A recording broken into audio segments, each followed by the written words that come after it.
اللہ کے نام سے شروع کرتا ہوں جو بڑا مہربان نہایت رحم والا ہے۔ اللہ پاک سے دعا ہے کہ اللہ پاک آپ کی تمام جائز خواہشات کو پورا فرمائے، آمین۔ تمام ناظرین کو اسلام 313 چینل پہ خوش آمدید۔ حضرت سلیمان علیہ السلام اور گمنام اللہ والے کا واقعہ۔ حضرت سلیمان علیہ السلام اللہ تعالیٰ کی نہایت برگزیدہ بندے اور رسول تھے۔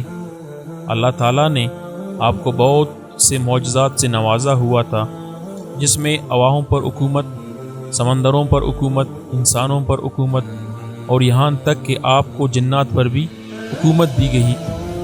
بیان کیا گیا کہ حضرت سلیمان علیہ السلام آسمان اور زمین کے درمیان ہوا میں اڑا کرتے تھے۔ چنانچہ ایک دن جب کسی گہرے سمندر میں ان کا گزر ہوا تو دریا میں اولناک موجیں اٹھی۔ دیکھ کر ہوا کو پھیل جانے کا حکم دیا اور جناتوں کو دریا میں غوطہ لگا کر نیچے کا حال معلوم کرنے کا کہا۔ جب حضرت سلیمان علیہ السلام کے حکم سے جنوں نے دریا میں غوطہ لگایا تو اس میں موتی کا ایک ایسا چمکدار کعبہ دیکھا جس میں کوئی دروازہ نہ تھا۔ حضرت سلیمان علیہ السلام کو اس کی خبر دی گئی تو انہوں نے اس کعبہ کو سمندر سے لانے کا حکم فرمایا۔ چنانچہ جنات نے اس کو سمندر سے نکال کر حضرت سلیمان علیہ السلام کے سامنے پیش کیا، جس کو دیکھ کر انہیں بہت تعجب ہوا اور اللہ تعالیٰ سے دعا کی، جس سے اس کعبہ کا دروازہ کھل گیا۔ حضرت سلیمان علیہ السلام نے دیکھا کہ اس میں ایک نوجوان اللہ تبارک و تعالیٰ کے سامنے سجدے میں ہے۔ تو حضرت سلیمان علیہ السلام نے اسے دریافت کیا کہ تم فرشتے ہو یا جن؟ تو اس نوجوان نے جواب دیا کہ میں انسان کی جنس سے ہوں۔ اس کے بعد حضرت سلیمان علیہ السلام نے دریافت فرمایا، آخر اے بزرگی اور فضیلت تجھے کیوں کر حاصل ہوئی؟ اس نوجوان نے عرض کیا کہ حضرت مجھے یہ فضیلت والدین اور ان کے ساتھ حسن سلوک کے سبب حاصل ہوئی ہے۔ میں اپنی ضعیف والدہ کو اپنی پشت پر لادے رہتا تھا اور ان کی دعا تھی کہ ہے میرے محبوب، تو اس کو شہادت عطا فرما کہ میرے مرنے کے بعد اس کا مقام ایسی جگہ میں متعین فرما جو نہ آسمان میں ہو نہ زمین میں۔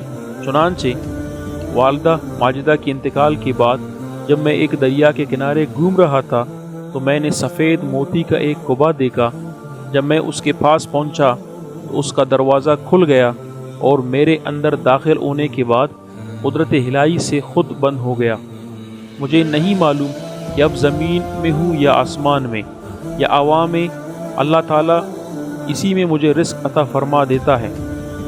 حضرت سلیمان علیہ السلام نے دریافت کیا، آخر اس میں تجھے روزی کس طرح حاصل ہوتی ہے؟ اس نے کہا جب بھوکا ہوتا ہوں تو پتھر سے ایک درخت پیدا ہوتا ہے اور اس درخت سے پھل جس میں دودھ سے زیادہ سفید، شہد سے زیادہ میٹھا اور برف سے زیادہ ٹھنڈا پانی نکلتا ہے، اور جب میں سیراب ہو جاتا ہوں تو خود ہی وہ درخت غائب ہو جاتا ہے۔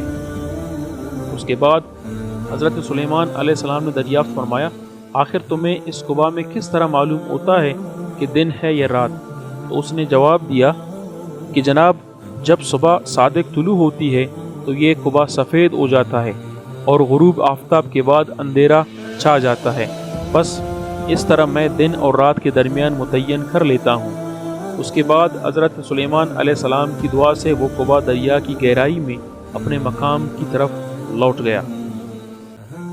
حاصل اس عقائد سے معلوم ہوا کہ ماں باپ کی خدمت کی کس قدر عظمت والا کام ہے۔ بے شک جو والدین کی خدمت کرتا ہے وہ اپنی دنیا بھی اچھی کرتا ہے اور آخرت بھی۔ اللہ تعالیٰ ہم سب کو اپنے والدین کی صحیح خدمت کرنے کی توفیق عطا فرمائے، آمین ثم آمین۔